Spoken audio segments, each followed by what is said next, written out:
is a video from Arch City Comics, I believe. Here, Arch City Comics is a lot of fun. So, thanks. Go subscribe to Arch City Comics if you enjoy this video. Hello, everyone, and welcome to the world famous Arch City Comics. I am Adam AF. If you're not already, make sure you are subscribed and you've got the bell rung for notifications so you can stay up to date on all things Arch City. So earlier today, we talked about the new Woke Warriors, the SJW Marvel's newest superhero team, if you can call them that. Now I want to talk about the far right superhero team of the Magnificent Seven. Now, what is the Magnificent Seven, you might ask? Well, this is a creation by one Mike S. Miller of, he did Lone Star and Lone Star 2, and, well, that's about it. But anyway, what we have here is his newest superhero team. Essentially, this is Trump's Justice League. So let's take a look at these characters here. We have the Dean Cain Superman character with an A instead of an S. I don't know if that's Awesome Man or Amazing Man or what that's supposed to be exactly. Below that we have Lady Thor, it looks like. The kind of a dime store version of Lady Thor. Then in the center we have what appears to be an overweight Zorro. Next to him is Ghost Rider wearing a suit and tie. Kind of hidden in the back here, we have this Phantom Stranger looking character. It kind of looks like Phantom Stranger with sunglasses and kind of an EVS goatee. I'm not really quite sure. Then in the center here, this is what clearly a Wolverine Craven vampire amalgamation thing. Then we've got the, of course you got to get a speedster in there. This is your the Atom meets the Flash. And then last but not least, we have I would have to assume this is Quarter Black Garrett as a football player. I don't know. That's an interesting addition, if I may say so myself.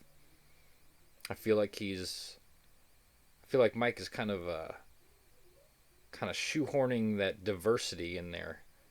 He's the only black character, and well, he's, as you can see, he's 1/4 black. But yeah, that's the Magnificent Seven. Now, for those of you who can count, we've got Superman 1, Lady Thor 2, Fat Zorro makes 3, Ghost Rider is 4, Phantom Stranger is 5, Sabretooth is 6, Flash is 7, and then Quarter Black Garrett makes 8 actual members of the Magnificent Seven. I mean, if you include Trump as the leader, that's actually 9. So I'm not really sure where this name Magnificent Seven comes from. But those of you who don't know, he's never really been that great at math. Here is a tweet from a while ago where Mike states that this country has 3 time zones. Then I had to reply, well, first of all, no. The continental U.S. has 4 time zones. If you include Hawaii and Alaska, that's 5 and 6 actual time zones. I even felt I had to make a meme about it. It couldn't be helped. But when you think the U.S. only has 3 time zones, you might be Mike S. Miller. And actually, when I posted this little meme, I got a like from Mike himself. I guess he thought it was funny. So thanks, Mike. But your math skills are way off here, way off. Not only that is I just don't see the point in doing these Trump-centric comic books. Even assuming that Trump does win the 2020 election this year, in 4 more years he will be out of office, and all of these comics are going to be irrelevant. We've already seen from from Tim Lim, who likes to do Trump parody comics, that there's a very niche market for these kind of books.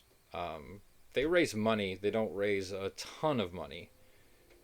You know, your far leftists, even just leftists who just don't like Trump, aren't going to buy these books, just basically because Trump's involved.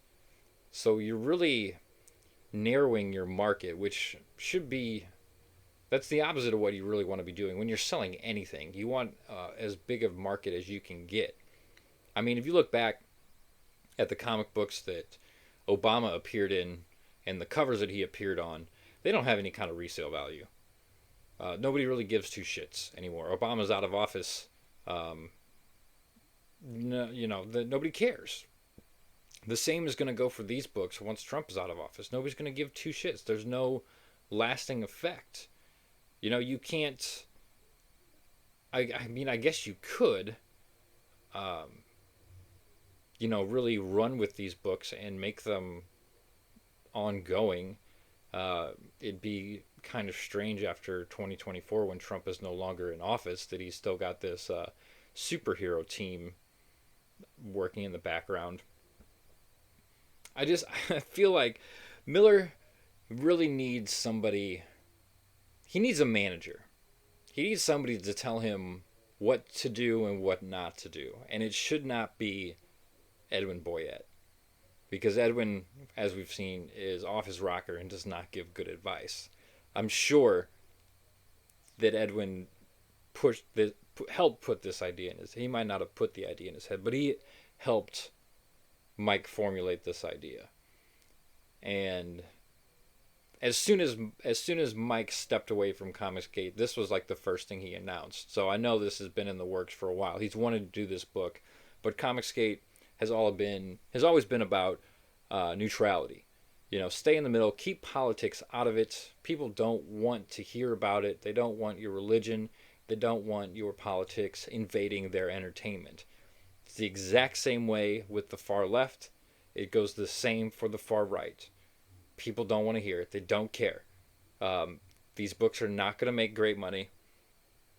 And this, honestly, this artwork by he's a really decent artist. He's not amazing. He's a good artist. But this honestly feels very lazy. And whoever he got to color this, I don't know who did it, but go back and try again, because this is childish. It's very, very subpar. There's really no flow. Everything kind of feels clunky, thrown in there. I mean, all these characters, like I said when I went through it, they're all amalgamations and ripoffs of other characters. I mean, hell, even his Lone Star character was basically a Captain America ripoff. But I mean, I guess that's the ideas that he has. He has no like truly original ideas. He's just got to play with an idea that's already out there.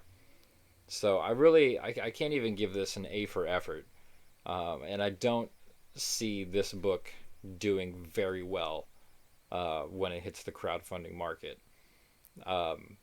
Definitely won't be able to put this on Kickstarter. I almost guarantee that it gets booted or shadow banned or something like that because of just because of MAGA being in the title. You know, there's Kickstarter's big SJWs over there. And I don't see it doing very good on Indiegogo either, because, like I said, you're gonna get that market. You might be lucky if you bring in 25K, but as somebody like Mike, who had the 2 Lone Star campaigns, who did, well over the $100,000 with the original campaigns, he still needs to fulfill Lone Star 2. He should not. 25K is not where you want to be. You can't live off of 25K, especially not living in California. And that's not even, you don't, people don't realize that you don't even pocket, the entire funds. Part of that money goes into shipping. Indiegogo takes part. Printing costs a good amount. Then you've got taxes. So making 25K on a campaign really it's a splash in the pond when you're a big artist and you're banking on these books to essentially feed your family for 6 months to a year. So I don't know what he was really thinking with this. He's definitely going to get a lot of negative attention from the far lefts when he releases this book, but we'll see how it does. I'm quite curious. Everybody, of course, you know the drill. Sound off in the comments. What do you guys think of the Magnificent 7? Give me a thumbs up, thumbs down. Don't forget to subscribe, and you can also follow me on Twitter at Adam_A_F. Until then, I will see you next time.